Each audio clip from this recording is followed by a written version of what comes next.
टैक्सीमोर में आपका स्वागत है। आज हम लेके आ गए हैं मेटल्स की कार, वो भी लॉन्चर के साथ में, जिसमें आप देख सकते हैं तीन कार दिए हुए हैं और एक लॉन्चर के साथ में कार दिए, टोटल 4 कार हैं।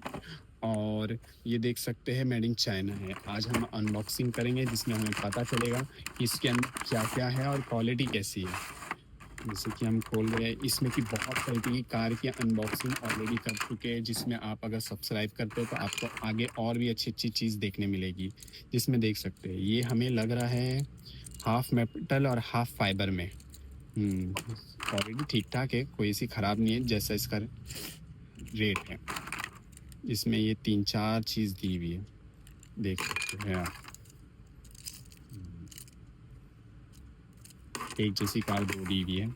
ये हमारा लॉन्चर आ गया है, जिसमें होल्ड करने के लिए हमें लॉन्च करने के लिए ऐसा करना कुछ पड़ेगा हमें।